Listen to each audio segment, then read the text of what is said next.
Now, a look at recent trips to Fort Wayne Zoo with Wild on WANE. Thanks for joining us on WANE 15 Plus. I'm Alyssa Ivanson. In the next half hour, we'll explore the people and animals at Fort Wayne Zoo through our Wild on WANE stories. You may remember back in June when Fort Wayne Zoo welcomed a clouded leopard cub. That cute little boy cub was named Muru, and now he's with a new friend and potential future mate, Gemma. As part of the AZA's Species Survival Plan, Muru moved to Nashville Zoo. Staff there says it was love at first sight. The two cubs are playing and grooming each other, creating a strong bond at a young age. Before he moved, WANE 15 was the only media outlet granted access behind the scenes to see Muru. We met him when he was 7 weeks old. Let's take a look back at his care here before he moved to Nashville.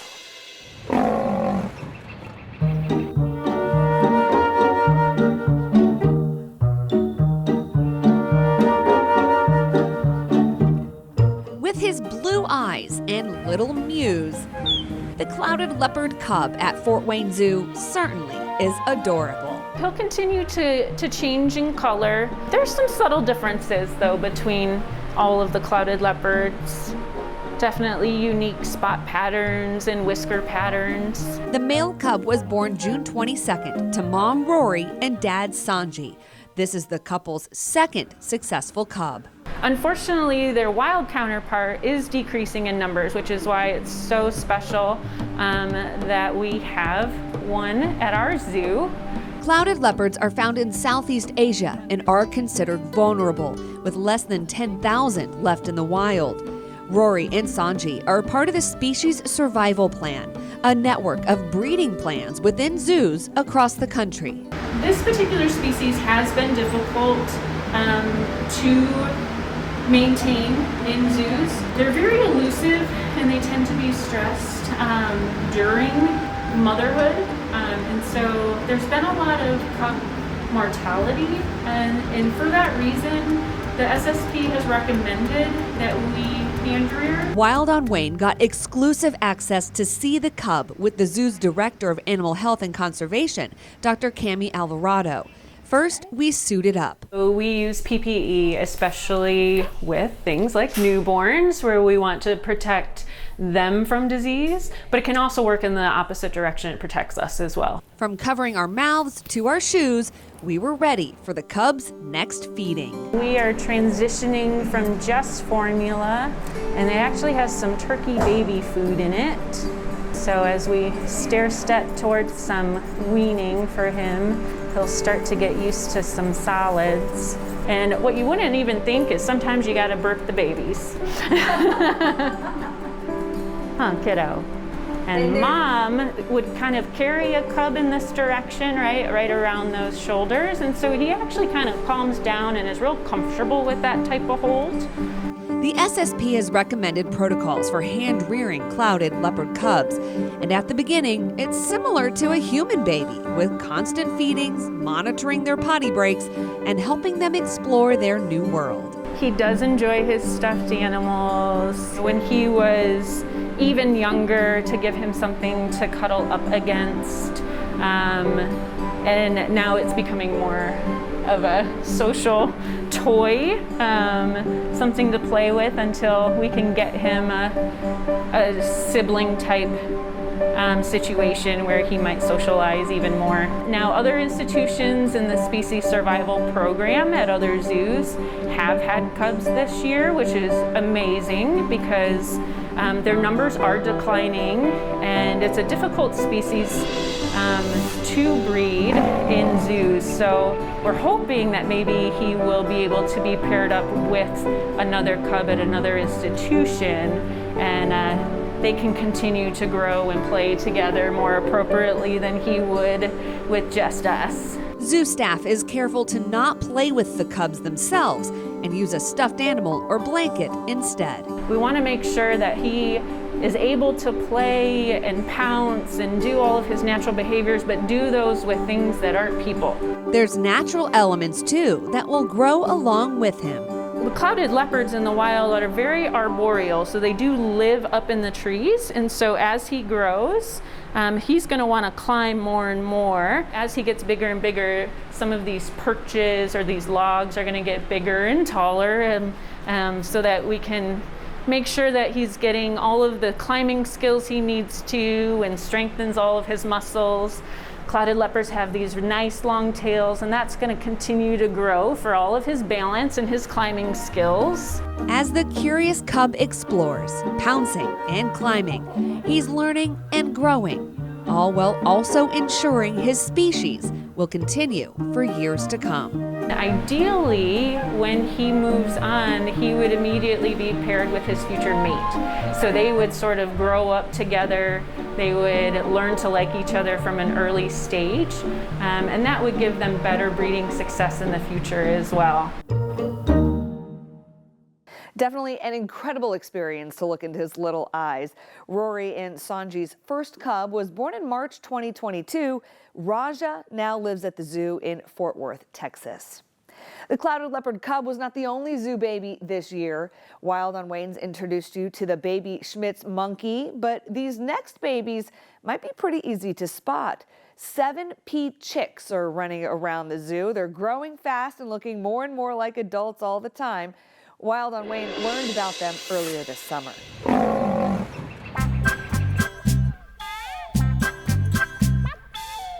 The peacocks and peahens at Fort Wayne Zoo are iconic. Event displays every season include them. Guests love them. 2 male peacocks and 5 peahens call the zoo home. And now, the zoo also has 7 pea chicks. Rose has the 3 older chicks. Pearl has the 4 chicks that are all a little smaller. Rose's chicks hatched May 25th on Memorial Day, and then Pearl's all hatched June 9th. Both moms, Rose and Pearl, are all white, but they're not albino. They're called leucistic, so that's different from being albino. So their bodies do create melanin, it just is not deposited in their feathers or skin. So albino animals don't create melanin at all, but they just isn't deposited. They don't have any of the health issues that come with being albino, so they're just white, pretty much. They're just pretty. The babies are growing fast, changing from this in July to this a month later. But they won't get their adult feathers until they're 2 or 3. Which is when we can for sure know if they're boys or girls. Otherwise, we have to do blood testing to tell if they're boys or girls.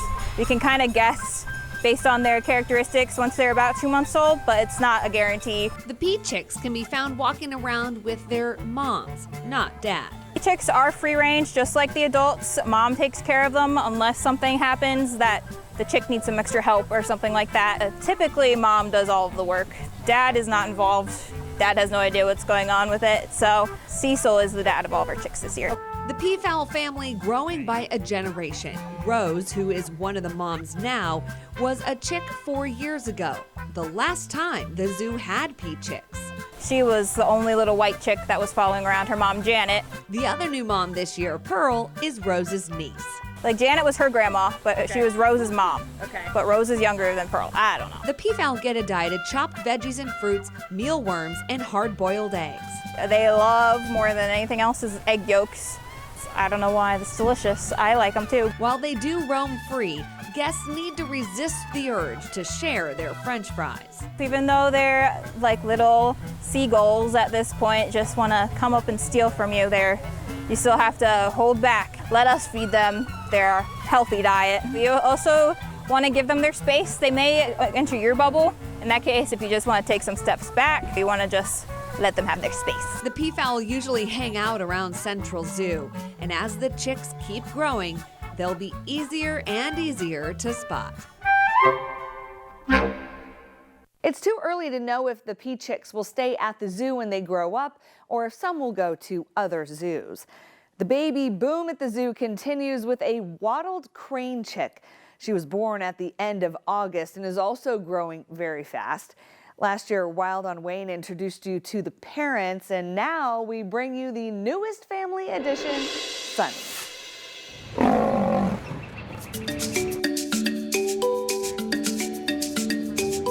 The wattled crane family at Fort Wayne Zoo has grown by 1. This is like a crown jewel of this facility. This is the first time we've ever had a parent-reared wattled crane chick here.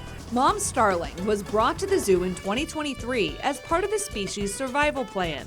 She and Hannibal were paired up as breeding partners. So we've had a couple of eggs from these guys. None of them quite made it to the hatching stage, which is pretty typical for first-time parents. It takes them a little bit to get things right, but they're very persistent. Earlier this summer, Wild on WANE saw starling sitting on her nest, the eggs successfully hatching on August 29th.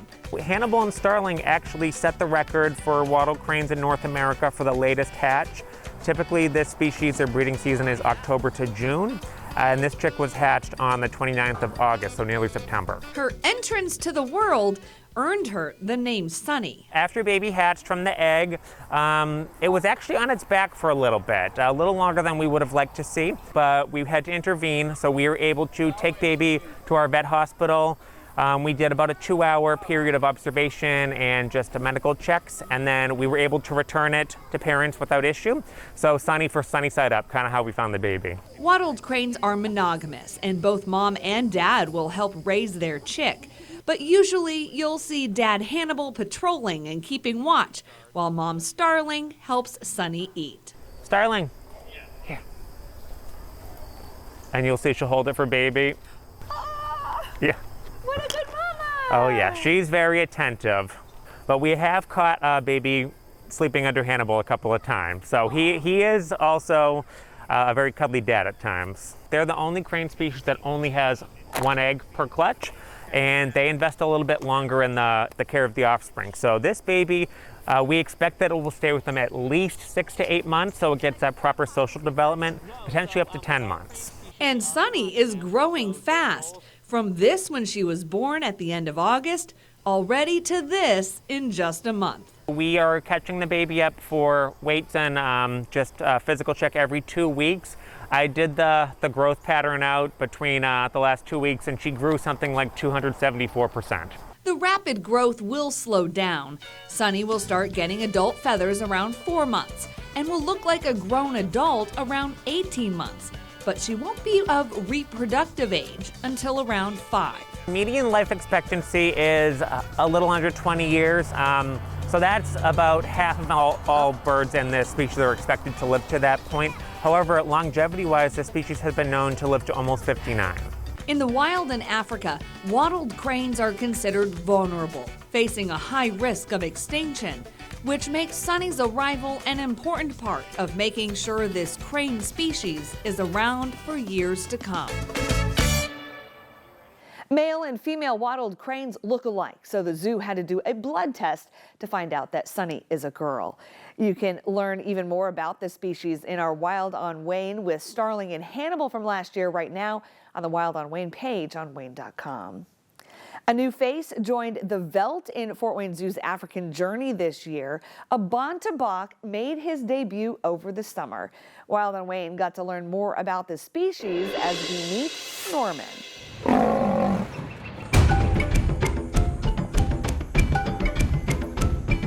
Under the wide open skies on the vast African veldt, you'll now find Bontebok Norman. He is 6 years old. He is from the Cleveland Zoo originally, but he is joining our ladies out here on the veldt, so our zebra and our wildebeest ladies. The Bontebok is an antelope species found mostly in southern Africa. In the wild, you'd find them out on the veldt right alongside other animals, like zebras and wildebeest. It is very exciting to just see the diversity of a natural ecosystem out here again. So he is a grazer along with our other gals out here. So you're going to see him grazing alongside them. He might be off on his own a little bit. They do tend to separate during their nap times, so he will lay down a lot during the day when it's hot. With a brown ombre coat and white markings on his behind and nose, it's easy to spot Norman out on the veldt. He also has distinct horns. Where the wildebeest, they come out and they go up sideways. His go back actually and tip forward just slightly in the front. You can usually find Norman hanging out in his favorite spot, the pond on the bottom of the veldt. Before he went on habitat, he spent some time getting to know his new friends behind the scenes. The zoo takes careful consideration when introducing a new animal into a space. It started with Norman exploring his new home on his own, so all the animals had time to adjust. He spent about a day and a half getting used to the space just so that he'd know where everything was. We don't want him to not be familiar with his landmarks. And then he very quickly shifted back in.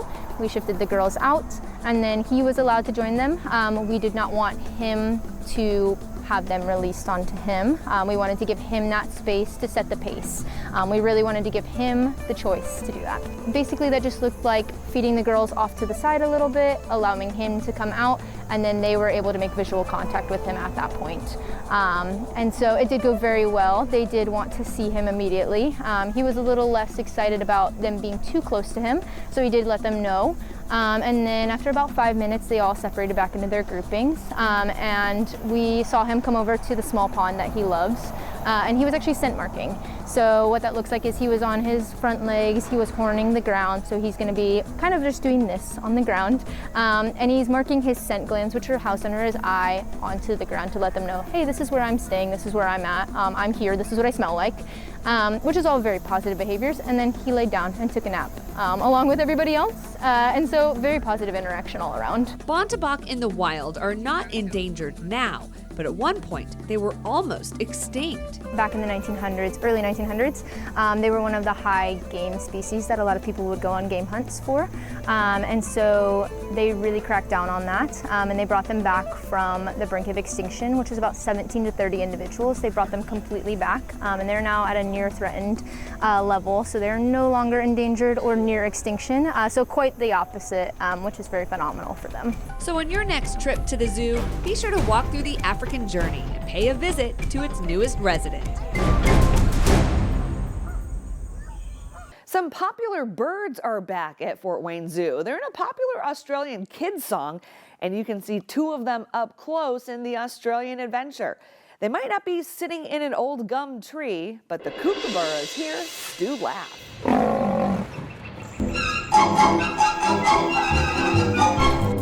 A bird found all over Australia is now back in Fort Wayne Zoo. We used to have kookaburras back in the day that were retired, and since then we haven't had any for probably 4 or 5 years. Everyone's been really excited to see them. They've been very loud. You can hear them all through Australia. Sometimes you can hear them over at the farm also if they're really talkative. But they're pretty showy. They like to sit up front. Guests have been able to get really close to them, so it's been pretty cool to have them back. The kookaburra pair came to the zoo late last year. 3-year-old Luke and 2-year-old Jade are a breeding pair. We're hopeful that they'll have some eggs. Typically it's more fall, so hopefully this winter we'll have some. They have a nest box in here, but if they get to have the babies, usually it's a clutch of 2 to 3 eggs. Even get louder, we'll see.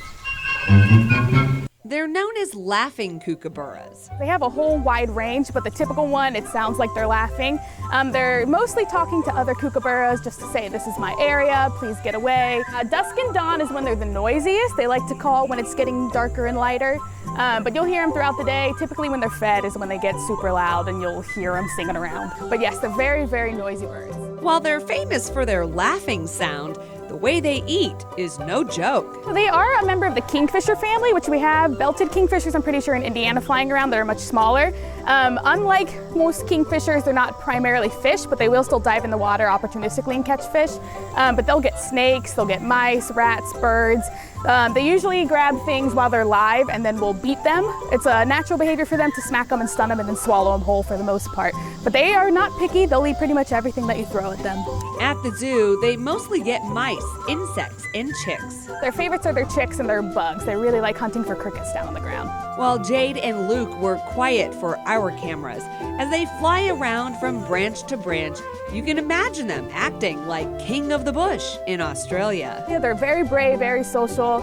They live in usually large flocks with their family. They'll hang out, very territorial, keep things away. So now the question is, do you have an old gum tree in the exhibit? We do not. No, yeah, I've heard a lot of guests singing that song.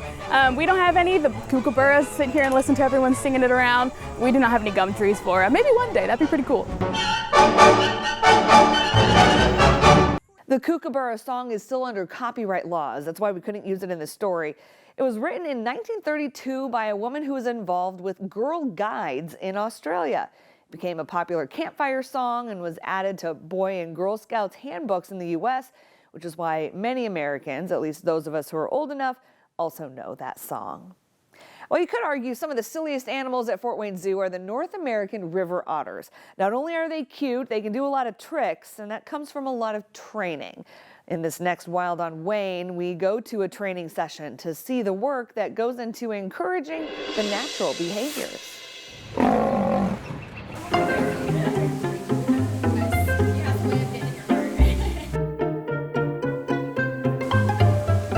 We have 3 boy otters here. Their names are Kramer, Miko, and Benji. Kramer is 13, Miko is 7, and Benji is 3. They all have very different personalities for sure. Kramer's a little bit of an old man. In the wild, otters typically live 8 to 10 years, so he's a little above that average, but in human care, they usually live into their 20s. But he does enjoy his nap time, I like to say. He enjoys to rest and relax a lot. Miko and Benji are a little more active, a little more swimming all the time, that kind of thing, but they take naps as well. Their main diet is herring, capelin, and smelt are the 3 types of fish, and then a meat mixture. We call it their meatball. So all of their diets with those fish and meat are usually with training, just because that's a higher reward. But sometimes we'll just toss their dry diet, or we'll put their dry diet or their fish in enrichment items for them. So they eat 4 times a day. They metabolize their food in 2 hours, so super quickly. So we feed them 4 times a day, and they can get trained at all 4 of those feeds. Hi guys, I am gonna train our otter Kramer here, but I will need everyone to either sit down or just stay back a little bit, just so he can focus his attention on me. He gets distracted pretty easily. We do use a whistle, so you'll hear that a little bit, and that's called a bridge. So it tells him that he did what I wanted him to do correctly, and that he'll receive reinforcement. Target. So I'll whistle, and then he gets his reward. Yeah. Oh, he loves that. He does, yeah. The training we do is through positive reinforcement. We reinforce the behaviors we want to see, and we don't reinforce the ones we don't. Target! Big reason for this training is for them to voluntarily participate in their own medical care, and that's called husbandry training, where they just need their annual checkup or they need a vaccine. All of that is done through positive reinforcement, like I said earlier, and it just makes it a lot less stressful for them. It's a very relaxing and rewarding experience rather than stressful. He does a station. He goes up to his rock station. He goes up, he stands on his back paws. Station! We can also change behavior, so. Up! Up! Oh, Kramer. Up! Good job. Good job. So I give him his meatball on that. So he did 2 in a row, so we can chain behaviors, and then I give him a big reward when he does it correctly. These guys like their food to themselves. So if you had 2 of them, they might try to steal food or fight for their food, that kind of thing, and we just don't want to encourage that. Target! Target! There you go. Good job, buddy. Yeah. Is this just so much fun to do? Oh my gosh, so much fun. Water! There you go. Yeah. Target! Good boy. Perfect. Hula is one that I'm in training. So his cue is like this, but my goal is for me to spin and he'll spin. So it's like a mimic. Hula. Good boy. See if I can spin and he'll spin. You want to spin with me? Yeah. Hula. Good boy. I really hope you spin. And the wild river otters are found all throughout North America, from the Rio Grande in Mexico all the way up to Canada. High school students who take classes at the AMP Lab at Electric Works get real-world experience by working on projects for area businesses. The latest partnership is with the Fort Wayne Zoo. 50 students worked on designing a possible new exhibit for a potential new animal. Wild on Wayne got to see how the program is more than just a class project. What do you think the animal's favorite place in this enclosure is going to be? Weeks of work all leading up to this. The heated rack. Students presenting their ideas for a new exhibit at Fort Wayne Zoo to the zoo leaders who could make it happen. We're not here to make cute, we're here to make quality. So a lot of times when we go out to the public, we're asking them for real, true problems that they are going to either use or take an idea from. We really talked to them about everything that goes into creating an exhibit. We talked about marketing plan, we talked about signage, we talked about budget, of course, but things that the animals need, things that our zookeeper team needs on the animal care side, as well as things that the guests want to see and enjoy. The project started in the zoo, examining an existing exhibit and getting direction from zoo leaders on what it would take to reimagine the space for a different animal. We wanted to give them something that could actually be a reality. We gave them a couple of animal choices that could fit in this space. And then they start to create different possibilities and test them. I've built a few exhibits in my day, but these kids are coming up with things that I've never thought of before. 50 students at AMP Lab each came up with their own ideas and concepts, which were then combined into 14 groups.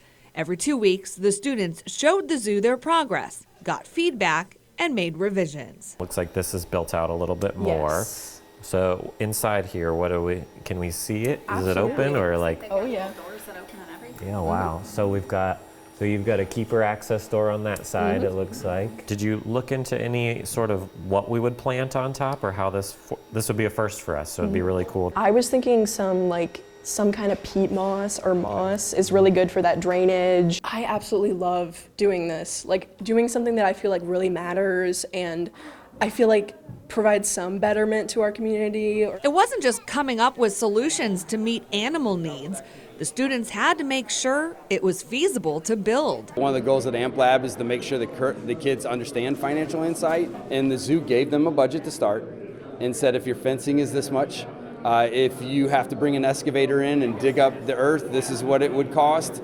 What are we looking to spend? So if you go through their booklets, they did the research to see how much it would cost to put it in there, and then where do the funds come from? Is it grants? Is it sponsorship? Is it donors? So they had to look at what would they ask the zoo to go do if they were looking for the funds. We're adding some nighttime area for the animal, and that's pretty costly, so that's where a lot of our money is going for this project. Seeing that different perspective from those that don't necessarily work in zoos is really exciting to see. The proposed exhibits also have guest interaction components. Make like jump sticks to see how high you can jump in comparison to the animal. Feeding activity, so it's like very cool because it's like in the cave, so like they're like feeling home, they're also being fed. The students not only giving the zoo new ideas, the zoo and AMP Lab are helping students practice for future careers before they even graduate. So I want to be an architect when I grow up too. So like this was such a fun activity that we did. I learned a lot of things like laser cutting, and the measurements and everything, because I want to be a carpenter. I like how we can get hands-on with all this stuff. Sharpening student skills and giving the zoo a lot of food for thought. The results have really exceeded my expectations. I think, from what I've seen, I think there's some great ideas and we could probably steal some different things from different projects. And as we look to the future, we'll see. Hopefully the community might like to see this as well and donate to make it happen. In the last 4 years, AMP Lab students have partnered with more than 65 businesses and organizations to solve real-world problems. Wild on WANE reached 100 stories in December, and you can watch all of them anytime on WANE.com. Thanks for joining us here on WANE 15 Plus.